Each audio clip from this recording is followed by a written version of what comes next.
कल हमने पढ़ा था मौद्रिक नीति की परिभाषा और मौद्रिक नीति कैसे काम में ली जाने लगी, अब इसकी इम्पोर्टेंस क्यों हुई। आज हम पढ़ेंगे मौद्रिक नीति जो है वो मंदी में कैसे काम करती है, या सरकार क्या करती है मंदी में, मौद्रिक नीति को एक यंत्र के रूप में कैसे काम में लेती है। दरअसल चौथे दशक तथा इसके बाद व्यापक महान मंदी के समय, विशेष रूप से जब 1936 में 1936 में कीन्स की पुस्तक the journal theory of employment interest and money इसका प्रकाशन हुआ, तो अर्थशास्त्री ये सोचने लगे, अनुभव करने लगे कि मौद्रिक नीति व्यापारिक मंदी से उत्पन्न समस्याओं का निदान करने में समर्थ नहीं है। परंतु छठे दशक से धीरे धीरे मौद्रिक नीति की खोई हुई प्रतिष्ठा पुनः लौटने लगी और आज इसका मंदी के निवारण करने हेतु व्यापक उपयोग किया जाता है। आज का यह अनुभव है कि मुद्रास्फीति की अपेक्षा मंदी की स्थिति में मौद्रिक नीति अधिक प्रभावशाली होती है।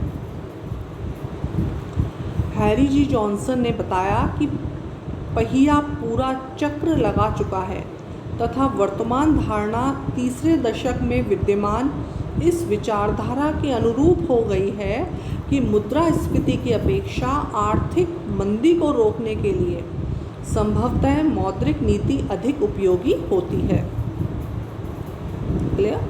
यद्यपि साधारण व्यापार चक्रों के समय मुद्रा प्रसार की नीति उपयोगी होती है, परंतु फिर भी हमें स्वीकार करना होगा कि व्यापक दुसह मंदी के समय मौद्रिक नीति प्रभावहीन होगी। इस स्वीकारोक्ति के पीछे यह कारण है, या ये कारण छिपा हुआ है कि दुसह मंदी के समय यद्यपि केंद्रीय बैंक अत्यधिक साख मुद्रा का सृजन करने हेतु व्यापारिक बैंकों को छूट दे सकता है, जो खुले बाजार की क्रियाएं हैं उनके द्वारा वो छूट दे सकता है, परंतु फिर भी केवल इस नीति के द्वारा उद्यमियों तथा उपभोक्ताओं को अतिरिक्त व्यय करने के लिए बैंकों से उधार लेने हेतु प्रेरित नहीं किया जा सकता।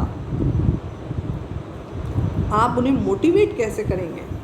क्योंकि यह संभव है कि व्यय करने के निर्धारक घटक या फैक्टर्स जिसे बोलते हैं घटक इतने अधिक प्रतिकूल हो कि बैंकों द्वारा प्रस्तुत ऋण प्रदान करने की उदार शर्तें भी उद्यमियों व उपभोक्ताओं को आकर्षित न कर पाएँ।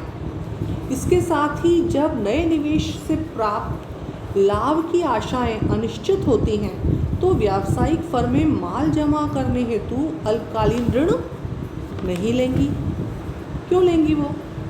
इसके विपरीत यह भी संभव है कि वे अपने अवशेष माल के स्टॉक में कमी कर दें तथा अपने बैंक ऋणों का इस समय भुगतान करना चाहें जब उनकी वर्तमान उत्पादन क्षमता का कुछ भाग फालतू होता है, तो वे नए यंत्रों अथवा प्लांटों के लिए दीर्घकालीन ऋण लेना भी पसंद नहीं करेंगे।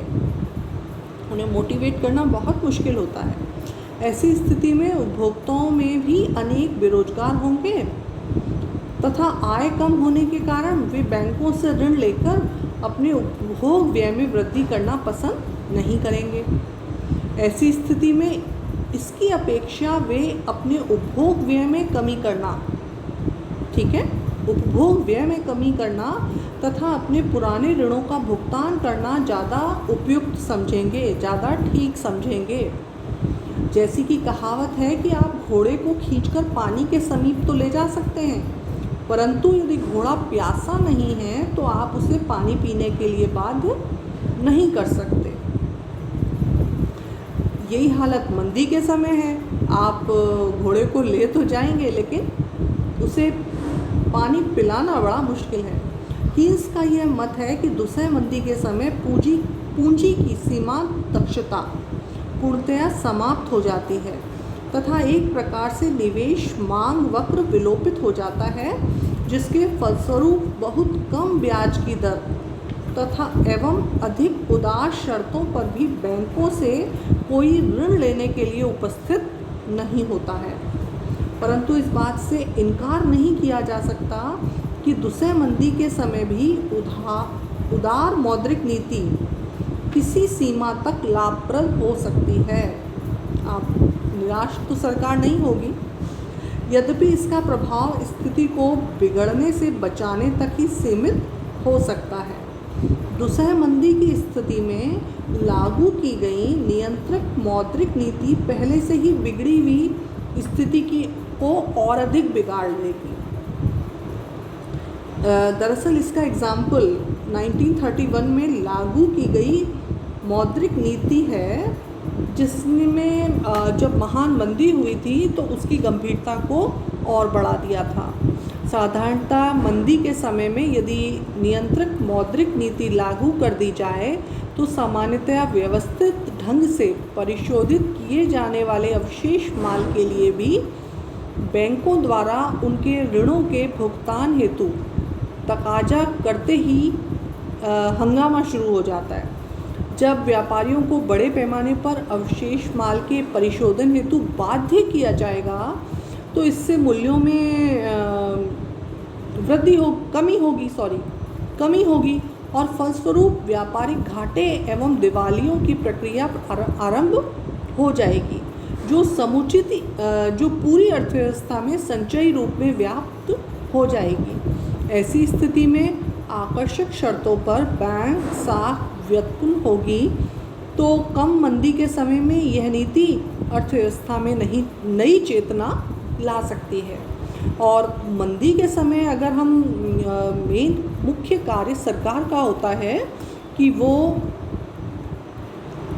लोगों को प्रोत्साहित करे, प्रेरित करे लोन लेने के लिए, उत्पादन करने के लिए वो मौद्रिक नीति कर सकती है। ठीक है, नेक्स्ट में हम पढ़ेंगे नेक्स्ट टॉपिक पर मुद्रास्फीति में क्या होता है मौद्रिक नीति। अभी अपन ने पढ़ा मंदी में मौद्रिक नीति की क्या उपयोगिता है या क्या कार्य है। ठीक, थैंक्स।